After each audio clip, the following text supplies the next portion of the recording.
Welcome to the carnage.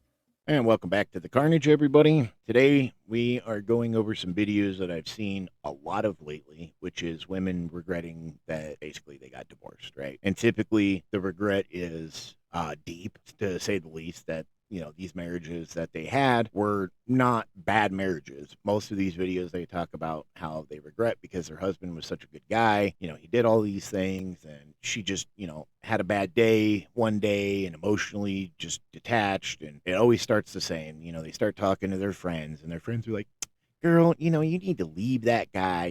He needs to fucking, start pulling his weight around there. He needs to start doing everything, cooking, cleaning, paying all the bills, raising the kids, doing everything, and just give you your time. And so women are getting that reinforcement in their head. And so that's where it starts. And then always moves on to the next thing. They start talking to some guy. And they always paint their husband as this horrible fucking monster to these guys that they're talking to. And so these men think, oh, well, she's so unhappy. This guy's a fucking asshole. He's doing all of these horrible things, and he's like, I could take this woman from him. And typically they do. And then it always ends where the guy figures out finally that she was the problem, and that this was all bullshit and a lie. They don't work out. And here she is 6 months to a year later going, oh man, I really regret having this divorce. I fucked like 7 or 8 guys already. And, this is just not what I pictured my life to be at 38 years old. Well, yeah, probably not. So that's what most of these videos are. So let's go ahead and jump right into them. If you don't know, I left my husband a year ago. And I've been wanting to come on here and give a life update of a year from now and what my life looks like. And I've been hoping that I would be able to come on here and tell you guys that life is just fucking great. But it's not. It's still really hard. I wanted to have my shit more together. I know that this isn't the truth, but I just feel like I'm failing so much as a mom. I know that that's not the truth, But life is fucking hard. I just got to spend 11 and a half hours with my baby, and it was just the most sweetest time. I hate that I feel this way, but I miss my mom so much. I miss my baby. Life is not where I want it to be a year later.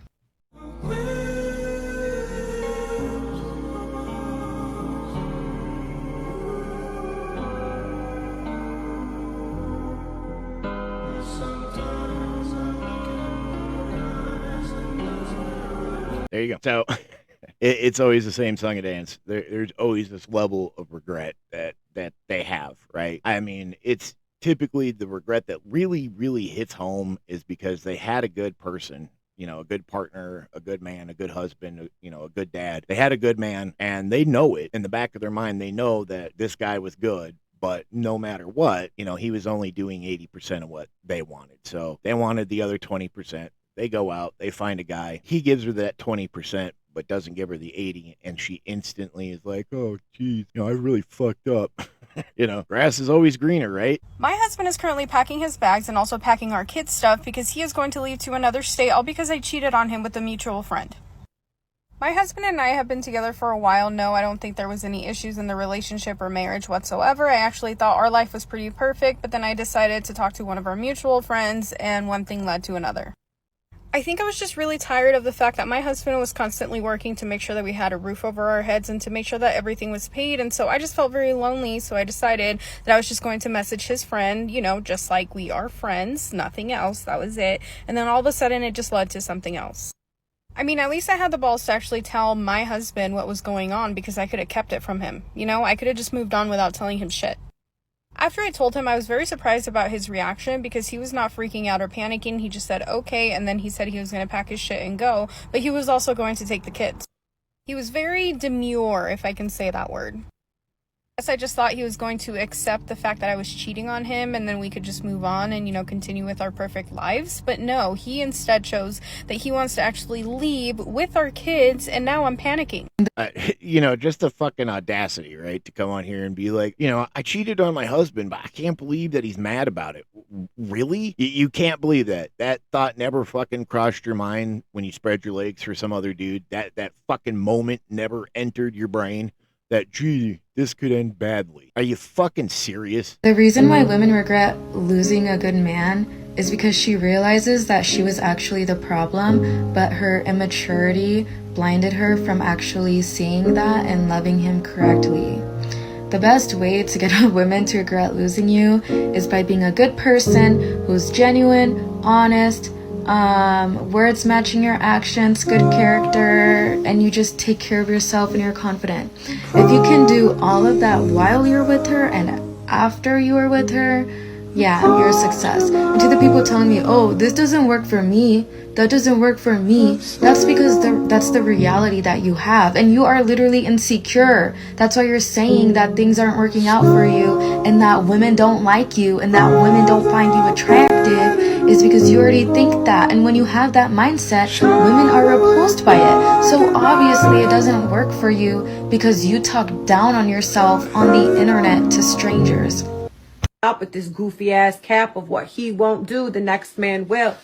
As a 38-year-old eligible bachelorette, I could tell you right now, the next man probably won't. You'll get it worse from him. But something that I really want to discuss with y'all, and this is going to catch me smoke, but you can't cancel reality. The playing field is not level. There are more good single women than there are good single men. And the reality is, what you won't do, the next actually will. There are good women with good and good credit and good manners, thirsty as to come scoop up a man who will go 50% on the bills and come home at night to play his little game.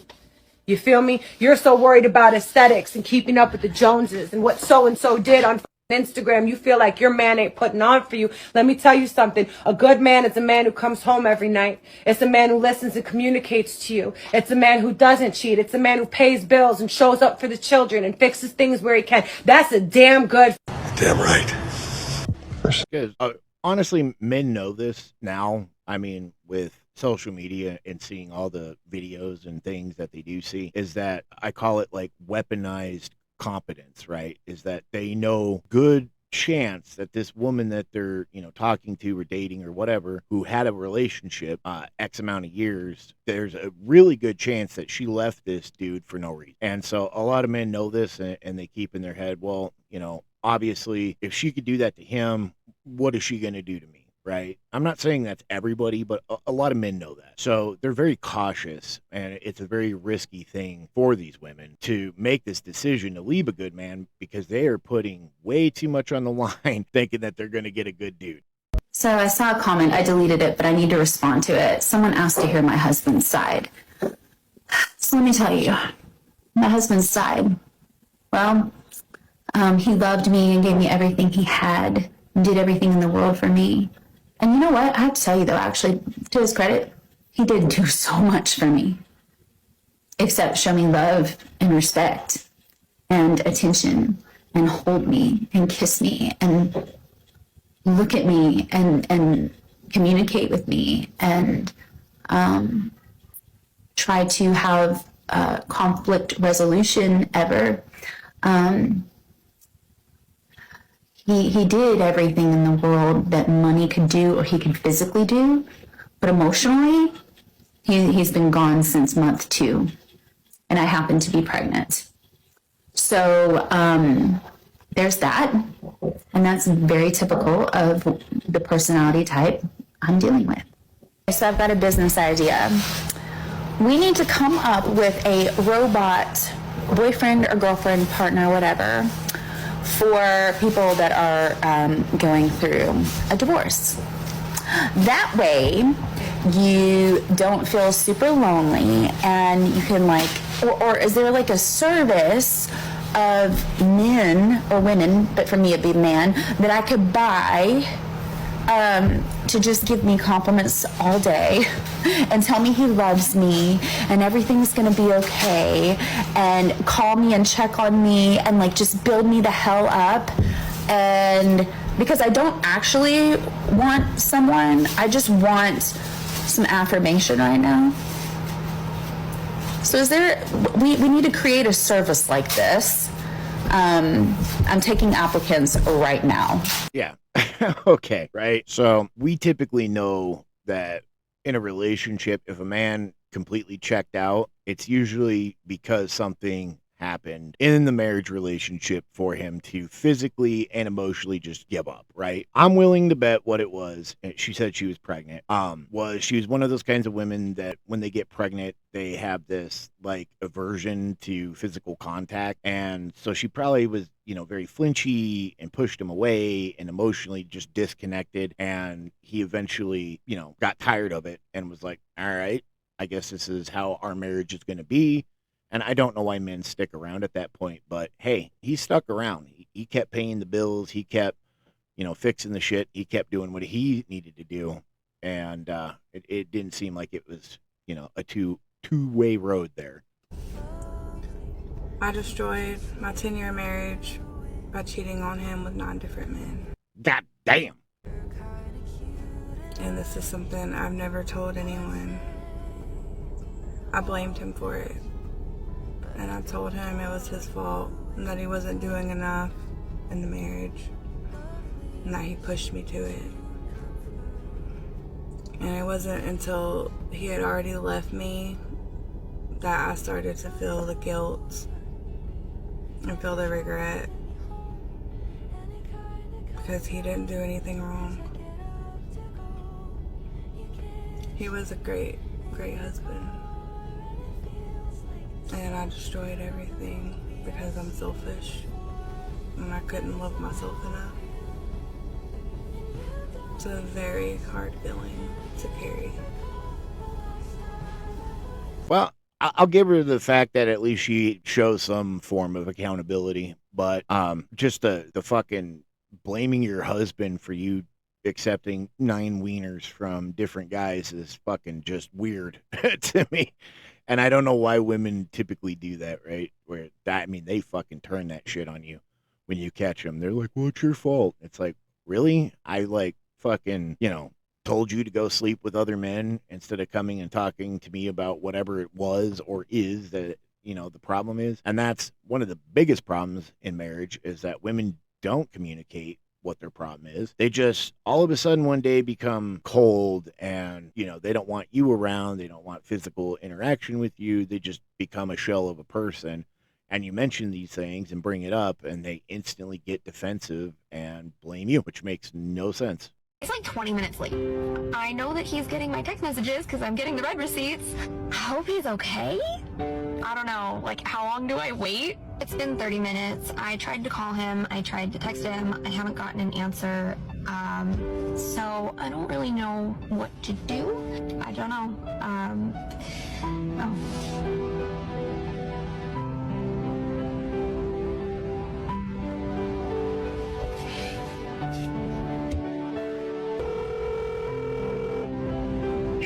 Hello? Hey, Hey, what are you guys doing? we're at the playground right now. Why, what's up? So I got stood up, Jeez. and he kind of said something that really kind of just fucked me up. And I really just kind of want my kids. If maybe you would bring the kids to come and I can just do it with them instead. Let me call Mom and let her know what's going on, because, I think they'd enjoy kayaking, but I'll somebody to ask them or let them know, so. Okay, just let me know. Alright. Alright, thanks. I'll let you know what's going on. Alright, thank you. Yep. Alright, bye. Bye. This was my first Christmas as a divorced single mom. You want to know how it went? It is currently 8 a.m. on December 26th, and I just woke up an hour ago after sleeping for the last 20 hours. Because this year was Josh's year to have the kids. So I worked from 10 p.m. till 10:30 a.m. Christmas Eve into Christmas morning, and I came home and then I went to sleep and I didn't wake up until an hour ago because I had nowhere to be and no one to be with. For the last 11 years of my life, my Christmases have been spent with my in-laws because that was the family that I had, and I don't have that anymore. I have one half-sister who I talk to occasionally who is in a completely different state, so couldn't spend Christmas with her. Other than that, I don't have family. And all of my friends were spending Christmas with their families, so I slept. I wish more single parents who had to share their children for the holidays would talk about how much this sucks. And I know it sucks to be the downer of the holiday season, but also because nobody talks about it, I feel like I'm alone in feeling like this, and it really sucks. Anyways, I hope all of you had a much better Christmas than I did, and I'm gonna go and find something to do for the next week until my kids come home. Well, it's a decision that you make, when you divorce your husband or, separate in general. And no, people shouldn't have to, talk about it and make some kind of weird arrangement like, oh, well, I'm really sorry that you fucked up and we got a divorce, but yeah, I'm going to, go out of my way to bring you around, us for the holidays. No, once you're done, dead, divorced, and it's over with, you don't owe that person shit. Where are they? Where did they go? I saw a TikTok earlier today that was the women are out there, they're joining clubs, they're doing things, they're getting all the hobbies, they're putting themselves out into the world. The men are not doing the same. So where are they? Where do they live? Because I'm yet to find one. The feminist movement completely backfired. Did you know that 70% of women in Australia are forced to work just to make ends meet because a single income no longer sustains a family? Before all this, you could never get women to work. But now, they literally have no choice. Have we been blindsided? Feminists promised us freedom of choice. But what have they delivered? They've delivered a failing economy and forced... How on earth did they convince us that we should leave the comfort of our home, abandon our children just for a 9-to-5 job, and then call that empowerment? How does that work? To the realization tonight, I'm not made for situationships, whatever that means. No, I'm made to be a wife and a mom. I want my man to come home to me. I want to have dinner cooked. I want laundry done. I want to do all that. That's what I'm made for. That's what God made me for. And if you hate your ex, because that's where I'm at. I hate that about myself. I'm not proud of it. I don't want to be the person that walks around hating people. I know it's a waste of my time and energy. It's not productive. And it's just not helping the world be a better place. But the truth is, the honest truth, I look at him and I am enraged. I'm furious. And I want other people to dislike him alongside of me. I want everyone to know him the way that I know him and see all the faults and all the horrible behavior. And I wish I could be the person that could just let it go. Just 100% release it, right? Just throw it out into the ether. But I'm not. And I think the only thing that's going to take this from me is time. And I don't know how long of a time period that's going to be. Some days it's like it doesn't bother me. Maybe you feel this way and you think, oh, I'm over it. It's gone. The hatred is gone. And then you see him or something happens and you realize it's not gone. It's still there. It's still there, and it's there a lot more than you would like to admit, and a lot more than you let on. But yeah, that's where I'm at. Cheers, if you hate your ex. Well, seems to me that she holds some type of resentment. I don't know the situation, so I'm not gonna, necessarily say that he's in the right or she's in the wrong. But typically, to have that level of hatred for your ex long after it's been over is typically you seeing him thriving and doing well, probably got a new relationship and has completely moved on with his life, forgot you even fucking existed. And because of that, you were super bitter and pissed off. So it is what it is. And that seems probably like what the case is. Because, hating somebody that much and then coming on TikTok and saying, hey, I really hate my ex and I hope everybody else does too, is just a level of immaturity that a lot of women definitely display. A man flew me out to California for a date, a whole weekend. We're having a great time, okay? Wine tasting, all this stuff, meeting friends. At the wine tasting, we're at our second spot, we're a little buzzed, whatever. The truth starts coming out, right? I'm mid-sip, he's like, I need to tell you something. What do you need to tell me? Well, you need to know that you're a 6. Excuse me, what do you mean I'm a 6? No, you need to know that your looks qualify you as a 6. And I was like, why are you telling, this is kind of inappropriate, and like, why are you telling me that? He's like, you just need to know your place, that you're a 6. What? You flew me out here to see me. You're attracted to me. You wanted to see me, and now you're telling me that I need to know my place and that I'm a 6? What? I'm sorry. What? Anyways, I then continued to have like a 6-month situationship with that man. This woman can clearly see that this man only wants to pump and dump her, but she preferred to stay with him in a situationship for over 6 months because he is a Chad. But now she comes back crying again on the internet for sympathy. Check it out. Which is casual. You know, he's like, I thought this was casual between us. So when was this casual? I am with you all the fucking time. And it's not because I'm clingy or I'm just inviting myself. You're inviting me. You're telling me I like you in my space. I asked you if you want me to leave and you say no. If you're telling me these words that are coming out of your mouth, I'm going to fucking believe you. Right? Like, I'm not delusional. You told me you weren't talking to anybody else. Okay, cool. You're not talking, right? Guys, if you tell a girl what? And I think here's my assessment of the whole situation is that I think that he likes me more than he cares to admit to. And that scares him. Of course she does. Of course that's her assessment. Oh, he really likes me deep down. He just doesn't want to show it because, dude, this man told you from the fucking get-go that you're a 6. This is your place in life. This is what I'm looking for, which is basically, you know, sex and, you know, occasional hanging out and keeping each other company. He made it very clear from the very fucking jump. And she's sitting here surprised, like, I'm fucking dumbfounded. Like, are you serious, lady? Come on. And this, actually, I think more men need to do is be upfront and honest with them, because all these guys telling these women, oh, you're the most gorgeous woman I've ever seen, and you have the best pussy ever, and this, that, and the other, it fucking inflates their ego, and they just carry that with them, and they dump that shit on every other guy that they ever interact with. And you're doing every other man on the planet a disservice, just so you know. So you guys need to stop doing that and be much more honest with your intentions from the get-go. But that's what I got for you guys today. We'll see you all in the next video.